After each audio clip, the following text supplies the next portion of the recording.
It's no secret that video game movies have a terrible reputation, and that's not an exaggeration. The 46 video game movies that have been made average just 29% on Rotten Tomatoes. So today we're gonna find out what makes these movies so bad and how to fix it. Too bad you will die.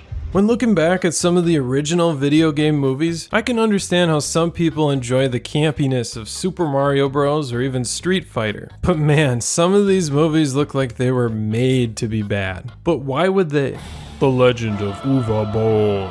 This guy's responsible for some of the most hated video game movies of all time. 4%, 3%, 1% on Rotten Tomatoes. Critics and audiences hated these movies and they all lost money. Now, I'm no accountant, but I'm pretty sure money go up good, money go down bad. But the explanation is actually really simple. At the time, Germany allowed every movie production to be 100% tax deductible, baby. That means with the magic of accounting and tax law, Uwe Boll and these production companies were able to make an overall profit, all the while making movies that lost money. They just write it off.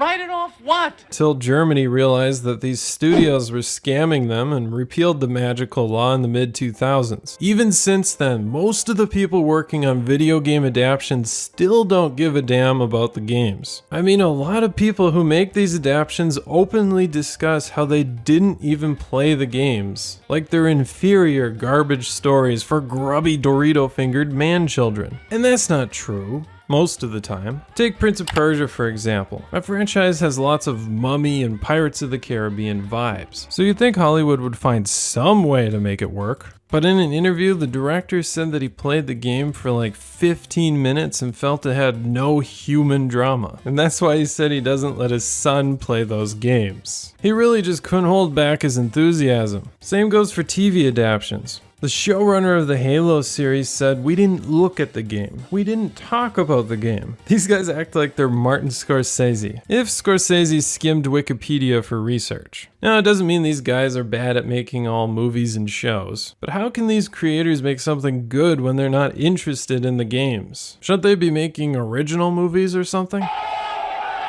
But hey, what happens when someone makes a video game adaptation without, hating video games? Well, you get adaptions like Arcane. If you haven't heard of Arcane, that's probably because Squid Game was the only TV show anyone ever watched last year. That's actually true, you can look it up. Arcane is not only a video game adaptation, it's also Netflix's highest rated original ever made. And there was really no indication that it wouldn't be cursed like every other game adaptation. I mean, it's based on the League of Legends video game, and that doesn't exactly have the best reputation. Seriously, people who like that game hate it. It's an online battle arena game, so the story's not really a highlight either. Enough that the stun wore off no matter what. I'm confused. Despite everything working against it, just about everyone who's seen this show loves it. The animation is as groundbreaking as Into the Spider-Verse. The voice acting is heartfelt. And above all, the writers respect the world and the characters by developing them with an intricacy I haven't seen since Game of Thrones was good. And that was a long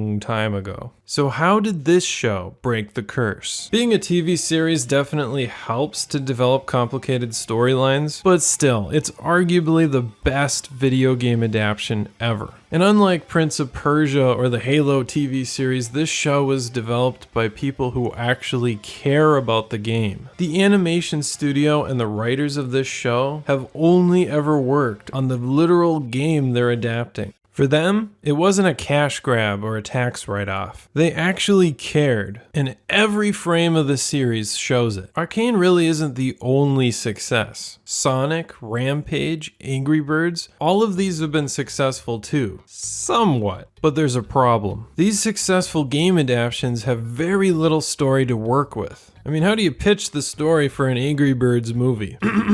Birds angry, fight pigs. Oh, millions of dollars. Thank you, thank you. Point is, for a lot of these movies, they're adapting concepts, not actual storylines. And that leads to a problem I've seen a ton of YouTubers bring up. Video games are interactive. People can't interact with movies and TV shows, so the argument is that no adaptation can ever do justice to video games. For example, the Mass Effect games allow you to customize a character and even choose their dialogue options. So when studios like Amazon are rumored to take on a franchise like this, I have doubts. Some games are just tailored to be unique to the player. They're not going to make fans happy if they cast a Commander Shepard, because Shepard in the games is you. Any personality, gender, race, or backstory the game comes up with is yours to choose. In Mass Effect's case, choosing to tell a new story in the same world would be the best option. But for many other video game franchises, the characters in the story are predetermined. Like the Uncharted series, Nathan Drake looks like this, and his mentor Sully looks like this. So when they cast Mark Wahlberg to play this guy? What?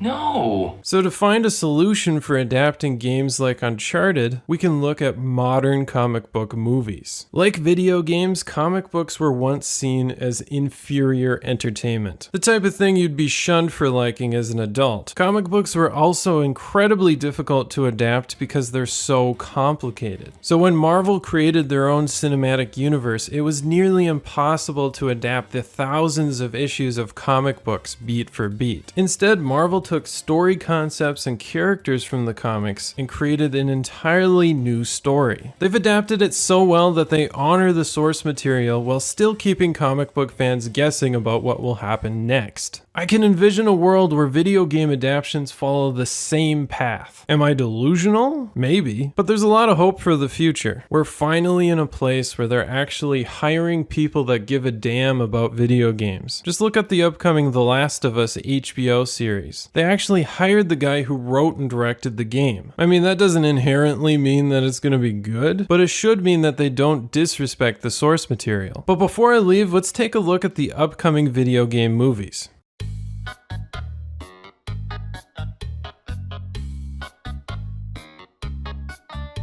Maybe they should stop.